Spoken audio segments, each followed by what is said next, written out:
박원대. 저도 뭐 좀 문재인 대세론이 뭐 흔들리거나 뒤집힐 가능성은 없다. 뭐 그렇게 이제 봅니다. 그래서 앞으로 이제 후보 경선을 이제 어떻게 하든 간에 어떤 방식으로 하든 간에, 그러니까 추미애 지도부가 공정 경선 관리를 어떻게 하든 경선 방식을 어떻게 하든, 그러니까 당심이 많이 반영이 되든 아니면은 국민 경선을 하든 여론조사를 하든 지금 문재인 전 대표의 그 고정적인 지지층의 힘을 당해낼 주자들이 더민주안에는 없다, 이렇게 이제 판단이 이제 되고요. 지금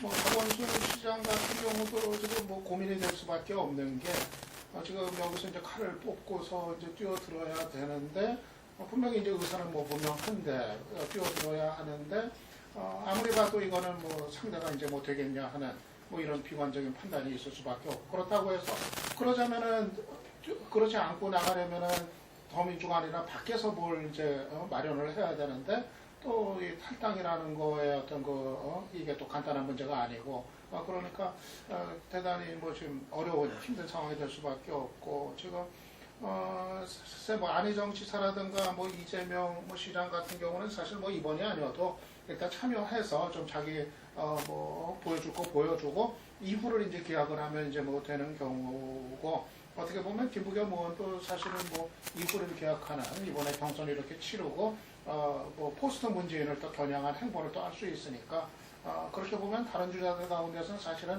박원순 시장이 좀 부담이 가장 크다, 이렇게 얘기를 할 수가 있을 것 같아요. 그런데 아무튼 문재인 전 대표를 제외한 다른 주자들 같은 경우는 지금 뭐 어떻게 뭘 해볼 여지가 사실은 좀 없는 거 아닌가, 뭐 그렇게 뭐 이제 판단이 이제 듭니다. 그리고 뭐 손학규 후보만 같은 경우는 일단 더민주 안에서 뭐 경선에 참여하는 거는 뭐 불가능한, 뭐 아마 본인도 그렇게 이미 뭐 판단은 이제 뭐 결론은 내렸을 거고요.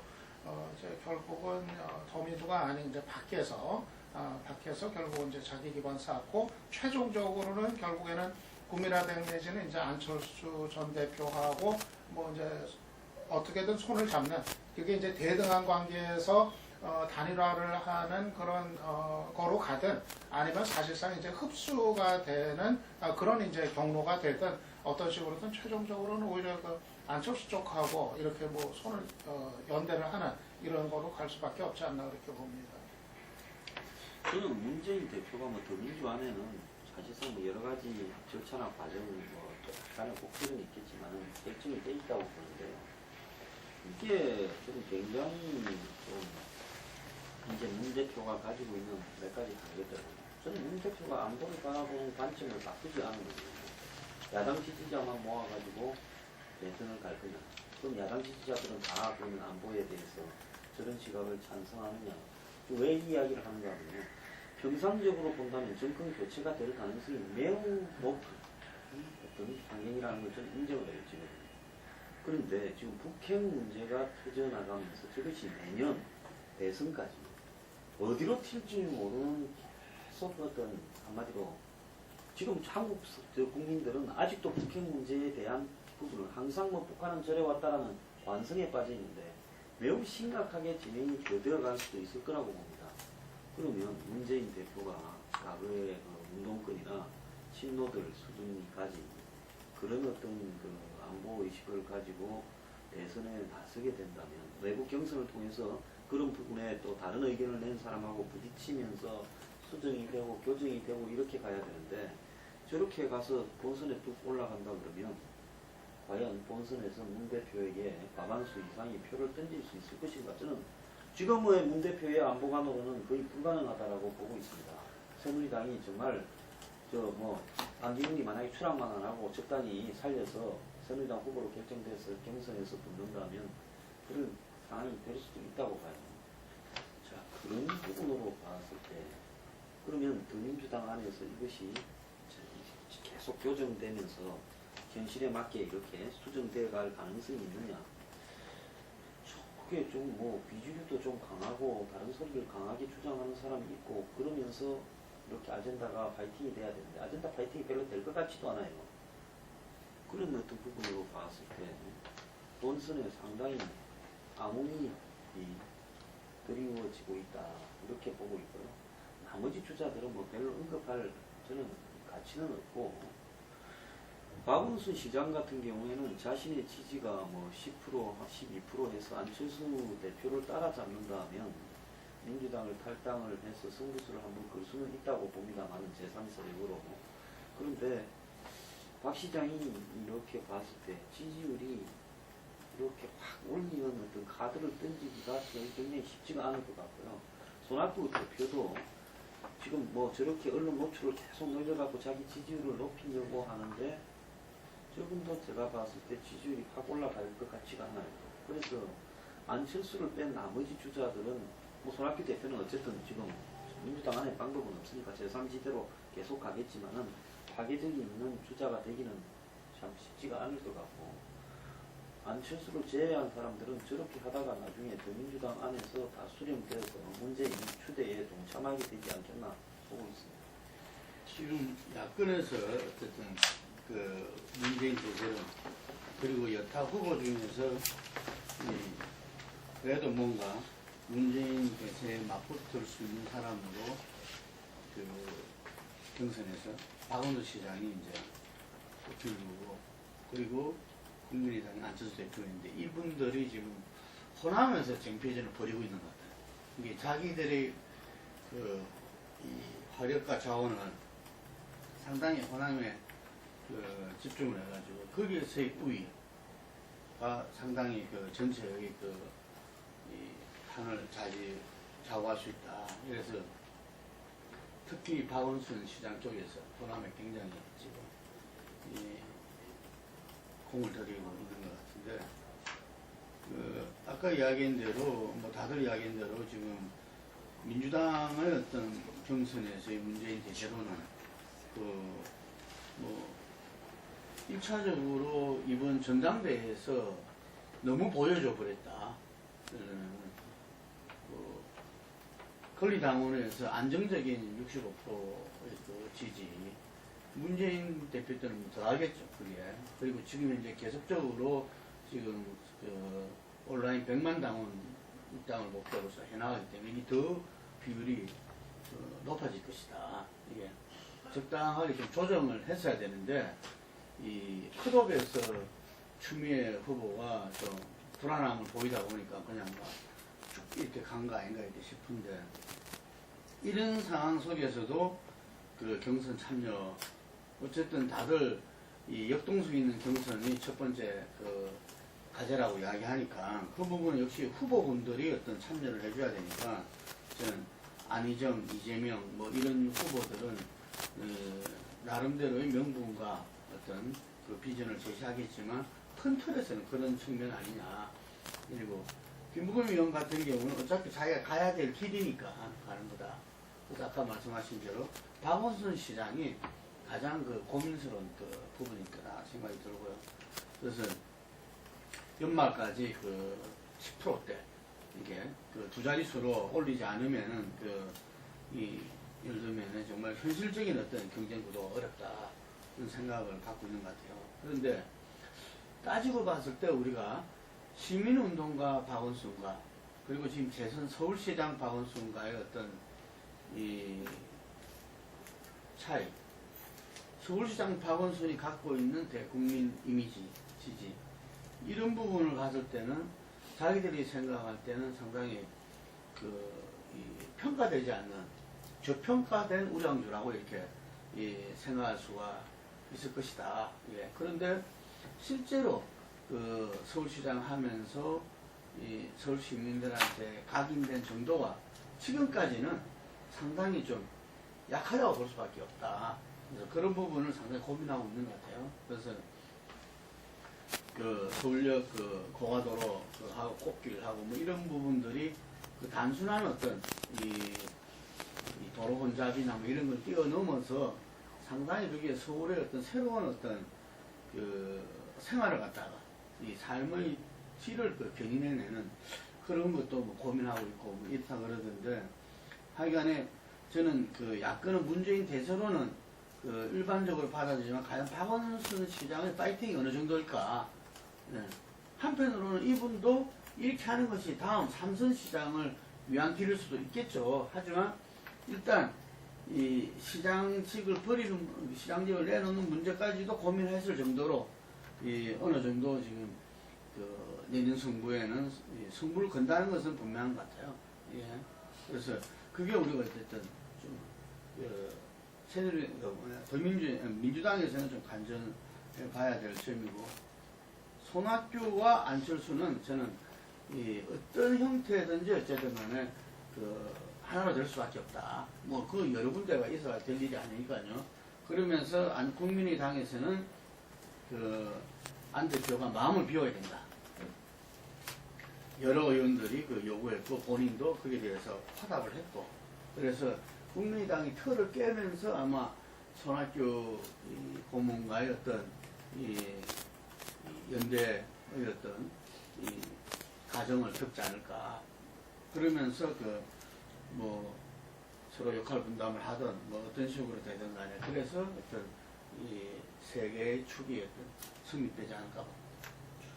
예, 저도 요 대목에 잠깐만 이야기를 보태고 넘어갔으면 좋겠습니다. 그러니까 야권의 문제는 지금 문재인 대세론이 순항하느냐 안 하느냐 그런 문제보다도 실제로 이제 전번에 그 선거를 치르면서 앞으로 이제 그 내년 대선에서는 특히 이제 지역보다는 세대 대결이 갈 거다. 근데 이제 그럼 안철수 대표가 그런 점에서는 대단히 그 떨어지게. 과거에 이 젊은 층들한테 소구력을 가지면서 상당한 지지를 모았었는데 그 부분에서 오히려 좀 실패하고 있다. 그렇게 봐지고 그게 나눠진 게 일부는 전부 온라인 당원하면서 문재인 쪽으로 갔고 일부는 지금 이재명 시장한테 좀 붙고 있는 거 아니냐. 이재명 시장이 최근 6%까지 올라갔는데 문제는 그런 점에서 저는 박원순 시장이 그 이번에 정경선거를 하고 던지고 하겠다고 한다면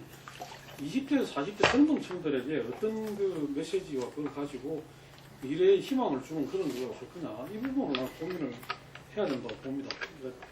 그러면서 야당 전체가 그런 쪽으로 이 분위기를 그걸 해가지고 이 좀 50, 60대가 지지하는 어떤 그런 뭐 그 여당 내지는 그 기득권 세력과 좀 젊은 층하고 이렇게 세대 대결 구도를 더 강화시키면서 젊은 층들을 좀 야권으로 결집시키는 그런 걸 해야 되고 그 과정에서 이재명이나 그 박원순도 역할을 해야 된다. 그러면서 그거 가지고 그 문재인하고도 대결을 하고 또 안철수도 자기가 갖고 있는 그런 옛날 강점을 되살리는 그런 게 필요하지 않나 그렇게 생각이 들고 그런 점에서는 저는 어쨌든 그 문재인에 대항할 수 있는 강력한 후보를 만들어 가지고 문재인을 흔들면서 가지 않으면 아는 상태에서 그냥 그대로 가서는 야권이 상당히 좀 어려운 상황에 처할 수도 있는 거 아니냐 그런 점에서는 야권에서 특히 더민주당에서 경쟁을 하겠다고 생각하는 사람들이 분발하고 적극적으로 해야 된다. 그리고 결국은 이렇게 아까 말씀하셨듯이 내년 대선의 그 아젠다가 경제민주화나 어떤 그 양극화 해소, 그 다음에 또 평화와 어떤 한반도 이 안보 문제, 뭐 이런 문제라고 했을 때 어떻게 그걸 접근할 건가 이런 부분에 대해서 경쟁하면서 좀 가야 된다. 그렇게 봐집니다. 자, 조금만 버티면 그만해요. 미국의 힐러리하고 샌더스하고 봤는데 샌더스가 끝까지 문건 늘어지거든요. 힐러리에서 월가 규제라든지 또 뭐 미국 등록금 최저 임금 이런 부분을 완처를 어떻게 시켰잖아요. 형식적으로는. 그런 것처럼 그 민주당 내부에 중요한 건 뭐냐면 이 문재인을 흔드는 후보가 비슷한 사람이 문재인을 흔드는 게 뭔 의미가 있겠는가 저는 생각이 들어요. 예를 들어서 이재명이 문재인을 흔든다, 뭐 안희정이 문재인을 흔든다는 게 아니라 좀 문재인보다도 약간 더 중도 또 우파적인 성격을 가진 사람이 문재인을 흔들었죠. 문재인 후보가 결국은 그 사람과 좀 다이나믹한 경선을 하고 그 속에서 나중에 서로 간의 정책이나 아젠다가 이렇게 서로 수렴되는 이런 식으로 가야 되는데 지금 문제는 뭔가 하면 박원순이든 거의 다가 문재인하고 칼라가 본질적으로 뭐가 다른가 라는 부분에서 좀 의문이 있는 사람들이라는 게 더 문제라고 봅니다. 이제 뭐 아까 이 관련해서 되게 생각들이 비슷한 것 같은데 지금 이명식 주관이 얘기한 대로 이러저러한 조금 상대적으로 마이너 그룹들이 같이 동참하면서 이것저것 끌어모아서 나중에 후보가 된 사람한테 모두 모아주면 되지 않느냐 이런 발상을 자꾸 하는 것 같은데 저는 그렇게 옆에 있는 사람들이 이것저것 조금씩 끌어모아서 보태는 역할을 과연 할 수 있을까 라고 봅니다. 그 표는 그 표로 남아있을 뿐이지 이벤트 역할을 통해서 갖다 붙일 수 있을까 예컨대 다이나믹성을 좀 보여주고 있는 이재명이 그 표를 가지고 나중에 문재인 전 대표 후보가 된다면 거기다 갖다 붙일 수 있을까? 저는 뭐 그 효과는 좀 너무 좀 아니야 개개적인 해석이 아닌가라는 느낌이 들기도 하고요. 그다음에 그 김능구 대표가 얘기한 대로 손학규하고 안철수는 공동전선을 펼 수밖에 없는 상황이다라고 봅니다. 뭐 아다시피 이제 손학규 전 대표가 더불어민주당에 가서 지금 경쟁할 수 없는 뭐 구지라는 것은 뭐 누구나 다 알고 있는 사실이니까 거기 가면 이제 불가능한 상황이고. 그러면 제3지대라는 것이 무슨 또 하늘에서 천사들을 데려와서 할 것이냐 이러고 있는 사람도 없고 할 것인데 안철수 진영 빼놓고는 오히려 새누리당 쪽에서 나왔던 사람들 무슨 뭐 이쪽 그룹들이 있는 것인데 그걸 가지고는 오히려 본인은 다시 이제 옛날을 회귀하는가 이런 소리만 들으니까 그렇게 3지대를 구성할 수 없고 결국 밖에서 한다고 하더라도 안철수 쪽과 같이 이제 뭔가 한 틀 속에서 좀 이길 수밖에 없더라는 거죠. 그리고 안철수도 그쪽을 향하지 않으면 지금 길이 없는 상황이죠. 지금 이제 뭐 당의 지지기반이 강하다거나 안철수가 새로운 에너지를 갖고 있다거나 그런 모르겠어서 그렇지 못하고요. 저는 안철수가 유일하게 새로운 득표력을 가지고 있는 것은 뭐냐라고 본다면은 만약에 반기문이 꺼진다면은 반기문의 표가 여기저기 분산될 것이지만은 그 중에서 가장 많은 부분은 안철수 쪽으로 갈 거다라고 봅니다. 최근에 안철수가 약세된 중요한 배경이 하나도 과거에 안철수가 지지했던 세력 중에 이제 반기문을 흡수하는 그런 경향이 있죠. 그래서 이제 반기문이 만약에 주목을 받다 꺼진다면은 그걸 계기로 해가지고 혹시 꺼진다면은 상대적으로 안철수는 주목받을 수 있겠다. 그런 정도지 새로운 에너지를 국민의당을 기반으로 해서 만들 수 없기 때문에요. 본인이 얘기했던 대로 기존의 당 틀을 깨고 벗어나고서라도 제3세를 뭉치자라는 그런 방향으로 간다. 그런 결국은 손학규 안철수를 같은 틀 속에서 움직일 수밖에 없다. 예. 차기 대권 주자 행보 문제는 이 정도로 하고 10월 전국 전망으로 넘어가겠습니다. 지금 이 우병우 문제가 아직까지 남아 있는 상태에서 최근에 이제 그 한겨레가 특종으로 터뜨리면서 최순실 게이트, 특히 이제 미르하고 K 스포츠 재단 을 둘러싼 의혹 문제가 터져 나오고 있습니다. 이게 이제 안용범 비서실 지금 그건가요? 정책기획수석이 경제수석 시절. 경제수석 시절에 뭐 이 재벌들한테 직접 제보해가지고 돈을 걷었다 이런 문제들이 나오면서 이게 어디까지 갈 건지 청와대에서는 아직까지 일부의 가치도 없다고 대응하고 있습니다. 이대로 이 우병우식으로 우기고 넘어갈 수 있을지 아니면 정권의 내관을 건드리는 문제로 갈지 기초가 주목되는 상황인데 이 부분도 좀 이야기를 하죠. 오늘 박 대통령이 뭐 화를 낸대요.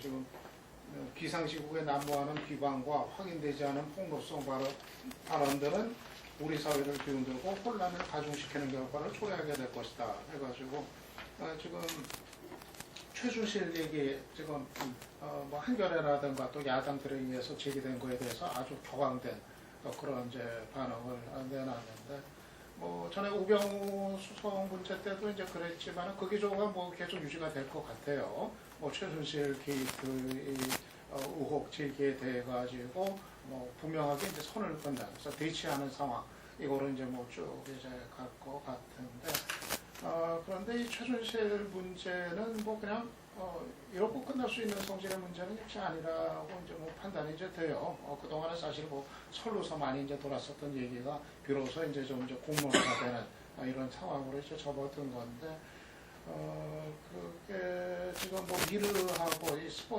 K 스포츠 재단 문제 같은 경우는 이건 누가 보더라도 상식적인 수준에서 상식적으로 이렇게 생각을 했을 때 이 모금 과정에서 뭐 상당히 심각한 뭐 법적인 책임까지 져야 될 그런 문제가 있었다는 거를 그런 의문을 던질 수가 있는 그런 이제 상황이고, 그래서 글쎄 뭐 최순실 부분은 사인으로서 박 대통령과의 어떤 그 사적인 관계야 어떻든 간에 뭐라고 할 문제는 아니지만은 만약 그가 사인의 신분임에도 불구하고 이 인사 문제라든가 이 미르 재단 어떤 만드는 과정 이런 걸 그 두 재단을 만드는 과정에 개입했다든가 이런 사실이 더 이제 구체적으로 알려질 경우에는 이거는 상당히 큰 문제가 이제 될 수밖에 없는 거고요.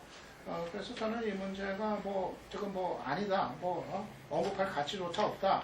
아무리 그렇게 그냥 선을 긋는다 하더라도 이거는 결국 이제 인기 막바지로 향하고 있는 그 정권에서는 이 최순실 문제라든가 이 두 재단의 문제, 이거는 두고두고 문제가 될 수밖에 없는 성질 아닌가 이렇게 봅니다. 저는 근데 야권이 이런 문제를 제기하는 방식에 참 문제가 있다고 봅니다.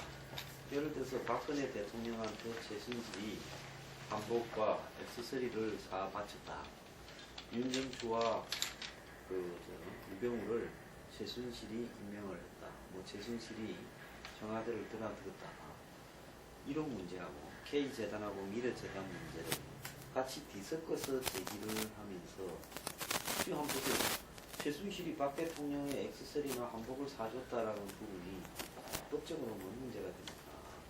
그냥 그야말로 이 호사가들의 재미를 증폭시키는 거죠. 우병우하고 윤정수를 임명했다라는 게 입증이 될 수 있는 문제겠습니까? 아무리 해도 이건 입증이 안 되지요. 자, 최순실이 청와대를 몰래 드나들었다고 해서 그것이 또 법적으로 큰 문제가 됩니다. 그러니까 미래재단이나 K스포츠 문제는 이것이 만약에 재벌들이 과거 천리대재단처럼 타이에 의해서 강제로 이렇게 돈을 냈다면 요즘 같은 시대에 이것이 가능하겠냐 해서 큰 문제가 될 수 있어요.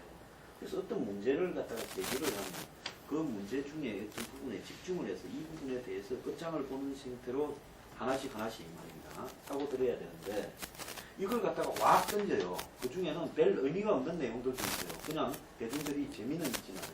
그러니까 이 야권이 이런 문제를 제기하는 방식에 정교하지 못하기 때문에 여태까지 야권의 여러 어떤 의혹 제기들이 대부분 성공하지 못한 부분도 있다라는 부분을 봐서 이번에 이 K재단과 미르스포츠의 문제가 뭔지에 집중을 해서 이 부분에 대해서 청와대의 이제 입장이 지금은 일고의 가치가 없다 하지만 좀 있으면 이제 그 부분에 누가 돈을 거두는데 이 핵심은 그거 아닙니까? 돈을 거두는데 권력 신세가. 근데 최순실이 보고 재벌들이 돈 줬겠습니까? 최순실이 실력자라는 건 안다 하더라도 단지 배기구의 실력자 보고 돈을 내지는 않았을 거 아니에요. 그러면 누군가를 갖다가 현직에 있는 실력자가 이 정경련이나 재벌들한테 돈을 내라고 했느냐 안 했느냐가 이 사건의 핵심 아니겠습니까? 그런 어떤 본질적인 부분에 공방을 벌이는 쪽으로 좀 집중을 할 필요가 있다 이래 봅니다.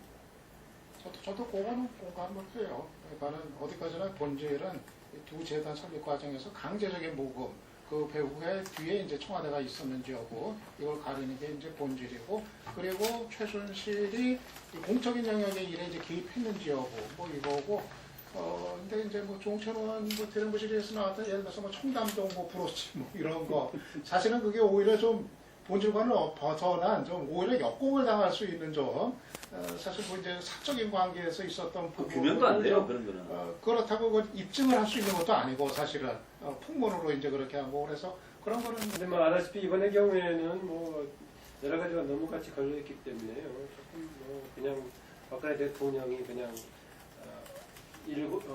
언급한 일부의 가치도 없다라고 한번 때려박아서 끝날 것 같지는 않습니다. 문제가 확산될 소지가 여러 개 걸려있는 것 같고요. 이미 아다시피 한 3가지 정도가 동시에 걸려있지 않습니까? 특별하게 특혜를 준 것처럼 되어 있는 거고 거기다가 장기간에 공급했던 문제가 되니까 될 것 같고 저는 이게 이제 저는 상승작용을 한다고 보는데요. 그동안에 이제 여러 가지 했던 것들이 누적돼가지고 이제 굵어지는 측면이 하나 있고 굵어지면서 같이 이제 누수현상도 권력의 누수현상도 같이 맞물려서 이번의 경우는 결코 좀 어려운 문제인데 박근혜 대통령이 그동안에는 본인 중심 모든 것을 잡아떼고 밀어붙여버렸는데 과연 이번에는 어떤 방식으로 주목할지 좀 지켜봐야 할 것 같은데 어려울 것 같습니다. 왜냐하면 여기다가 지금 거의 저는 오히려 박근혜 대통령의 역으로 가장 좋은 그나마 다잡고 갈 수 있는 것이 북한 문제 아닌가 좀 싶습니다. 오히려 다른 거 북한 문제가 굉장히 지금 사드 배치도 중국과 향해서 어렵고 북한은 계속 실치로 나오고 있고 이런 상황은 어려운 것처럼 보이지만 그나마 유일하게 박근혜 대통령이 장악하고 갈 수 있는 것이 북한 문제 아닌가라고 보고 싶고 국내에서는 집권 지금 뭐 1년 몇 개월 남겨놓고 저는 아무것도 엎어질 수 있는 게 없다라고 봅니다. 다만 이제 가면 갈수록 이런 문제들이 불거져서 어려운데 그나마 유일하게 북한 문제를 미국의 틀 속에 움직이면서 MB 체제를 조금 더 확산해서 완성된 구조 속에서 조금 여유를 가지면은 그 틀 속에서 뭔가 조금 이제 정말 말기 때 또 이제 그동안에는 전혀 안 했다고 하는 협상 대화도 좀 물꼬를 트면 다시 한번 주도권을 잡는 여지는 있는 그런 정도 빼놓고는 정말 나머지는 어려운 것밖에 없다고 생각합니다. 그러니까 북한 문제가 30%대를 유지하고 있는 그런 그저께 어젠가 남윤필 시사가 관훈클럽에서 이야기했지만 그래도 박근혜 정부가 무슨 이 비리 문제라든지 뭐 이런 부분도 지금 이제 안 된 거는 정말 잘한 일이다 뭐 이렇게 이야기를 했던데 미르하고 K스포츠 재단 부분에서는 재벌들이 며칠 사이에 그만한 돈을 해놓은 뭐 일반 사람들이 볼 때 그거는 강압 외에는 설명이 되지 않는 거고 그리고 이 부분이 이석수 특별감찰관이 또 조사를 이렇게 했었다.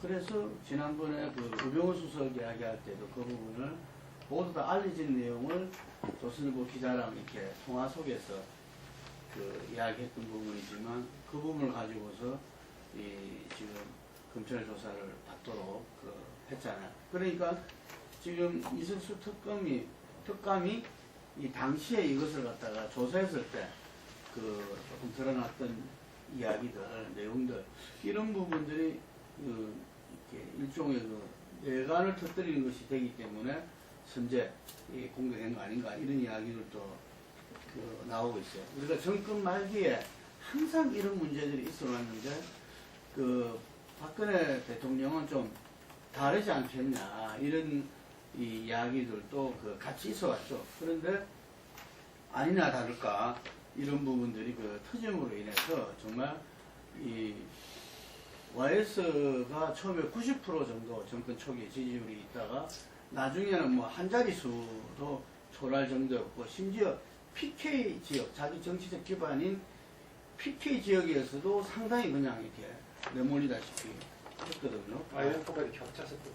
네, 그렇죠. 네. 그런데 지금 이 박근혜 대통령이 참 운명이 이렇게 상당히 불안하게 됐다. 그러려면은 앞으로 1년 반 남은 국정 운영은 또 어떻게 할 것인가, 이게 정상적인 운영이 될 것인가, 뭐 하여튼 간에 여러 가지 지금 이 북핵이다, 지진이다 이런 거와 함께 이 불안감은 더욱더 정복될 수밖에 없다고 봅니다.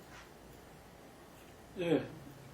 지금 아마 한진해운 처리 문제를 놓고 정부하고 이 한진그룹 측하고 저걸 하다가 어제 이제 대한항공 이사회를 해가지고 600억을 출연을 하기로 했는데 600억을 내놓더라도 결국은 한진해운이 정리가 되는 쪽으로 가는 예, 정리가 되는 거죠. 그렇게 가는 거 아니냐 했을 경우 생각이 들고 그럴 경우에 지역 경제 특히 부산 지역이나 이런 데 미치는 여파가 굉장히 클 거라고 우려가 됩니다. 오늘 아마 그 문제 때문에 문재인 전 대표가 뭐 또 조선사 방문해가지고 뭐 그런 이벤트도 하고 하는 모양인데 이게 지금 비단 부산뿐만 아니라 거제, 통영, 저쪽 울산까지 이쪽 남동 쪽 해안 벨트로 해가지고 해운산업, 조선산업 일대 타격을 받으면서 거기다가 그 지역이 또 시즌도 겹치는 지역이라서 민심이 더 동요가 클 것 같은데 이 문제는 또 어떻게 해야 될지 정부의 산적된 그거는 많고 어떤 실마리는 잘 안 보이고 참 걱정이 됩니다. 지금 저는 하나 이해가 안 가는 게 대우조선은 분식 회계를 수존인 줄 알면서도 하루 2천억을 등용해서 꼭 줬어요. 근데 대우조선하고 한진해운하고 두 개를 놓고 봤을 때 국가 경제에 미치는 여파를 보면 대우조선은 그냥 조선회사 하나가 망하는 부분이지만은 한진해운은 남해에 수출하는 이 물동량을 담당하기 때문에 과거에는 이 국가기관 해운사 같은 시스템으로 운영됐던 회사 아닙니까? 그러니까 사회적 여파는 조선소 하나보다는 한진해운이 가지는 여파가 훨씬 크다라는 거죠. 자, 그런데 왜 대우조선은 저렇게 투입해서 살리려고 그러고 한진은 예를 들어서 지금 정리수순으로 가면서 저렇게 돈을 투입하지 않고 오너들이 이제 자구 노력을 하라 이렇게 하면서 정부는 우리가 할 수 있는 일이 뭐 없다라는 식으로 뒷짐을 지는 형태를 보이는가라고 봤을 때 이 좀 의아스러워요. 어떤 한 군데는 왜 저렇게 적극적으로 개입하고 한 군데는 이렇게 팽개쳐 놓는가. 근데 대우는 이미 그 저 옛날에 망해가지고 산은에서 정부가 실질적인 주주로 관리하던 회사. 아니 산업은행이 오너인데 네. 그런데 지금 뭐 이 한진해운 같은 경우에도 저렇게 사회적으로 미치는 여파가 많으면 이걸 갖다가 예를 들어서 구조조정에도 정부가 당연히 개입을 지금 한국에 뭐 한진해운하고 현대상승 두 개밖에 더 있으니까 큰 거는 그런데 이 문제를 지금 문을 닫게 되는 식으로 정해놓고 하니까 오나는 또 뭡니까 조양호 회장은 내가 2013년에 받고 싶어서 받았냐 누가 나 좀 받아라고 해서 억지로 우리 원래 동생이 나하고 사이도 안 좋은 동생이 하던 거를 죽고 동생 마누라가 하던 걸 내가 떠맡지 않았냐 이런 입장이니까 돈을 안 내냐고 하는 거고 그 다음에 최현정이는 내가 이제 손 들고 했는데 안 낸다고 하는 거예요. 근데 이제 오나가 자구 노력을 하려는 부분에 어디에서 예를 들어서 한진그룹에서 돈을 600억을 내는 거는 그럼 이거는 배임 아닙니까? 배임이죠. 네? 못 찾던데. 그럼 주주에 대한 배임이잖아요. 그래서 참 이런 부분들을 바라봤을 때 한국의 법적인 문제가 툭 하면 이 재벌들 배임인을 갖다가 보면서 또 이런 문제가 봤을 때 오나가 지 개인 사재도 아니고 말입니다. 또 오나가 개인 사재를 낸다는 것은 주식회사에 또 문제하고 또 다른 문제예요. 그래서 이런 그 지금 한진해운에 대해서 국가 시스템이 거의 손을 놓고 있고 결국은 저게 뭐 현대상선으로 정리할 거 다 한 다음에 현대상선하고 합친다고 한다음에 지금 알려져 있고 그 합치는 그걸 누가 운영할 것이냐 이제 그것도 주목이 되는데 이런 부분에서 정부가 진짜로 개입해야 될 부분에는 너무나 소극적이다. 그리고 대우는 지나치게 개입했다라는 생각을 저는 하고 있습니다. 예, 구조조정 문제는 무슨 뭐 정치적인 해석이 여전히 있지만 뭐 전문가들이 좀 선택해야 될 영역 같기도 한데요. 지금 지적한 대로 황수정 지적한 대로 처음에는 뭐 아마 보조에서 회생 가능성까지 염두에 좀 뒀던 것 같은데 오히려 그 전략보다는 처음부터 M&A 쪽으로 가는 게 맞지 않느냐라는 전문가들 지적이 들어오고 있는데 결과적으로 오히려 중간에 여러 가지 손실을 끼치면서 결국은 약화시켜서 M&A 하는 쪽으로 가는 게 아닌가 그런 느낌이 들고 되게 전문가를 그렇게 분석하고 있는 것 같습니다. 여기에 뭐 지진까지 겹쳐서 지역의 어려운 문제는 지진 어떻게 통제할 수 없는 거니까 어떻게 하겠습니까만은 박근혜 대통령 다른 부분에서 국민들에게 조금 뭔가 다독거리는 그런 분위기를 해주면 좋을 건데 또 그것도 여의치 않을 것 같습니다. 최근에 그 경향신문하고 몇 군데 보도에서 사진 설명이 물론 잘못했다고 합니다만 그런 것도 박근혜 대통령 발에 흙 안 묻히려고 하는 것을 이렇게 사진 찍히고 해가지고 민망하게 만들고 그거 가지고 화가 엄청 날것 같아요. 오히려 이제 그 흙 밟지 말라고 이제 붙여놔서 흙을 안 밟으려고 있었는데 현장 방문해서 그 얘기도 나왔어. 흙도 안 밟으려고 그 얘기를 했대요 오늘요. 그랬다라고 하는 것인데 하여튼 뭐 그런 등등 해가지고 뭐 지진 어떻게 하겠습니까? 어려운 상황인데 또 여기다가 이제 또 이제 원전 문제까지 또 추가적으로 논의가 불가피한 상황에서 이 부분은 뭐 정치적으로 어떻게 해결할 수 없는 또 다른 문제 같습니다. 예, 이제 그 국감이 곧 시작이 되죠. 다음 주부터 바로 다음 주부터 국감인데 국감에서 뭐 지금 뭐 워낙 현안들이 많아가지고 상임위마다 뭐 지금 뭐 그 공방에 치열할 것으로 보입니다만 또 한편으로는 이 과연 뭐 이 여소야대가 됐다고 하지만 국감에서 얼마나 좀 국민들을 속을 시원하게 할 수 있는 어떤 그런 저게 이루어질까 하는 것도 또 참 걱정스러운 대목도 있습니다. 국감에 기대를 걸었다가 또 실망하는 그런 게 있지 않을까 싶은데. 당장 내일 김재수 장관 이제 그 해임 건의안 아마 일정대로면 내일 표결을 이제 해야 될 것 같은데요. 근데 이게 지금 야권 공조에 이제 균열이 이제 생겼잖아요. 국민의당 안에서 아마 이제 박지원 위원장은 야권 공조해서 그냥 통과시키려고 했던 것 같은데 황교안 의원이랑 몇몇 그 농해수 호남 쪽 의원들이 그걸 이제 반대를 해가지고 결국 그거를 뭐 당론으로 그렇게 하지 못했던 것 같은데. 이게 글쎄 물론 이제 타이밍을 좀 놓친 감은 있어요. 분위기가 사실 그 직후에 했었으면 좋았을 걸 이제 하려니까 실효성은 없는데 법적인 그러니까 이제 그런 점도 있을 수는 있는데 근데 이게 사실은 여소야대 돼가지고 이게 첫사례인데 이 해임 건의안 올라오고 그런 게 이럴 때 좀 야권 공조의 어떤 힘 같은 거를 좀 일단 좀 보여가지고 대통령의 좀 일방적인 그런 통치를 좀 견제할 필요가 있지 않았는가, 야당의 힘을 좀 보여줄 필요가 있지 않았다는 생각이 이제 드는데, 아무튼 그게 이제 균열이 생겼고, 또 이 국민의당이 어떻게 보면 그 내부적인 이제 한계, 이거를 좀 이제 보여준 과정 아니었나 이제 생각이 좀 이제 들어요. 그래서 국민의당이 여전히 자관 안에서 이제 따로 노는 그룹이 또 이 호남 쪽 의원들을 이제 중심으로 해가지고 여전히 이제 또 있기 때문에 뭐 그런 걸 이제 보여주는 장면 아니었나 이제 싶네요. 모르겠어요. 이제 이게 통과가 되냐 안 되냐에 따라서 또 상당히 파장이 있을 것 같은데. 네. 저는 오히려요, 이 문제를 오늘 아침에 그 여야 정치인 토크 주제로 여러 가지 돌리는 것 중에 하나에서 시간이 흡기에 좀 많이 빼버렸습니다. 그래서 좀 중요한 사안은 아니다라는 생각이 들거든요. 이게 통과된다고 한다고 하더라도 대통령은 오히려 역으로 국방에 끼면서 공격한다고 지나가버려도 아무 소용이 없을 것 같고 그래서 애초에 이 문제가 과연 정치적으로 효과가 있겠느냐라고 야당 쪽에 질문을 해봤었는데 그랬을 때 하는 것은 분명하게 부적합한 사람을 임명했다는 것을 확인한다는 차원의 의미가 있다고 얘기하더라고요. 뭐 그거 이상의 의미가 있겠네라는 거고. 또 처음에 했을 때도 본인들도 뭐라고 얘기했느냐. 해임 건의안은 임무 수행 과정에서의 부적절한 것을 했을 때 거기에 대한 해임이지 검증 과정에 청문회 검증 과정에서의 문제를 가지고 해임 건의안을 낼 수 없다라는 거예요. 그러다 보니까 일주일도 채 안 돼가지고 이제 본인이 여기 그 공장에 뭐이다 써가지고 했던 걸 그런 걸 삼고 있는데 하여튼 등등해서 부적절한 것 같은데 저는 이게 큰 무기가 될 수 없는 거고 차라리 오히려 이런 것을 부각시키면서 논란거리를 만들어버린다면은 가장 큰 쟁점인 지금 미르 케이스북 재단 의혹을 오히려 김 빠지게 만드는 역할을 해버려서 야당에서는 전략적인 입장에서는 별로 도움되는 의제는 아니었다라고 봅니다. 저는 이렇게 보고 있어요. 야당이 케이스 포츠하고 미르를 제기하는데도 타이밍이 적절했나라는 생각입니다.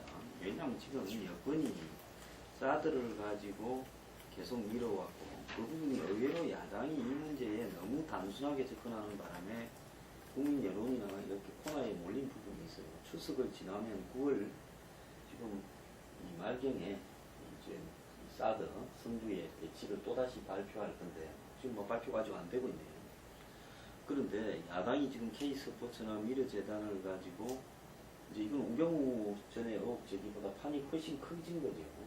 그런데 이걸 가지고 이제 야당이 전세를 갖다가 국감기간에 이렇게 바꾸겠다.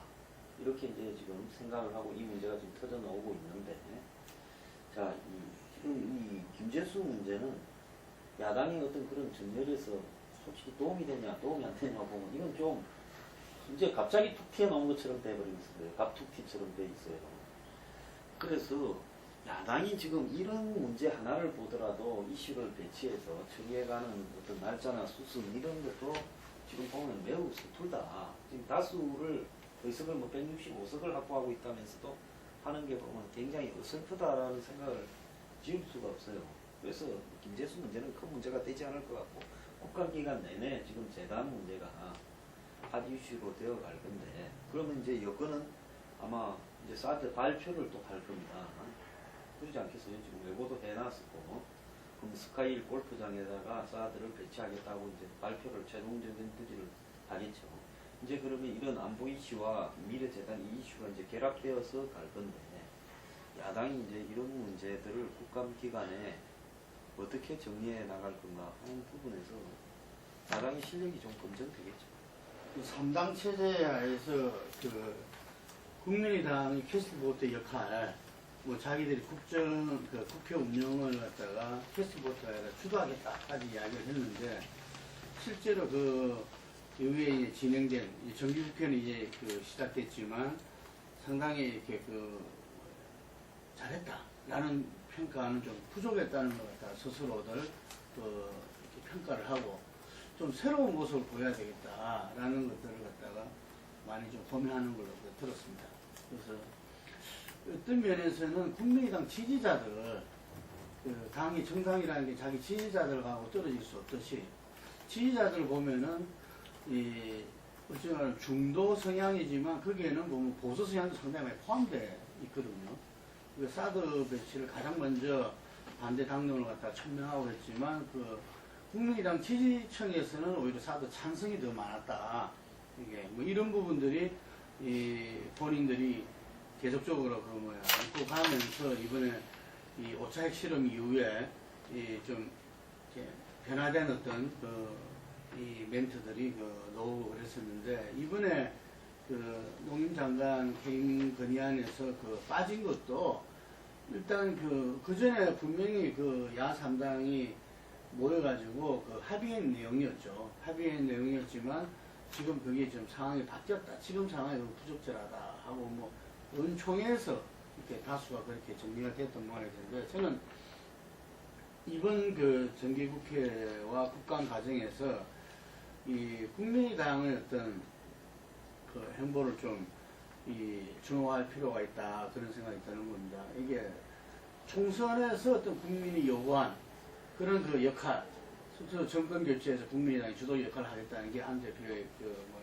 이 발언이었는데, 실제로 국민의당이 그런 역할을 갖다 해낼 수 있을 것이냐, 이게 이른바 협치라는 것도 지금 이제 다들 이야기 들어보면은 뭐 이 협치는 무슨 협치냐, 이게 협치는 끝났다, 이런 이야기도 뭐 많이 해요. 야당에서는 박근혜 대통령이 뭐 전혀 이렇게 변하지 않고 새누리당도 그 틀에서 조금 더 벗어나려고 하지 않기 때문에 뭐 서로 간의 어떤 이해 조정이나 무슨 대화 합의에 의한 부분들이 어렵다고 이렇게 이야기를 하고, 그 다음에 여당은 여당대로 그 야당이 오로지 그 대선과 자신들의 어떤 이 정치적 이해관계에서 하나도 움직이지 않는다. 이래서 서로 간에 어렵지 않겠냐, 이렇게 그 이야기를 하고 있다는 거죠. 거기서 국민의당 역할에서 양쪽에서 다 다르고 뭐 말하자면 손을 잡아 당기고 있는 이런 그 모양인데,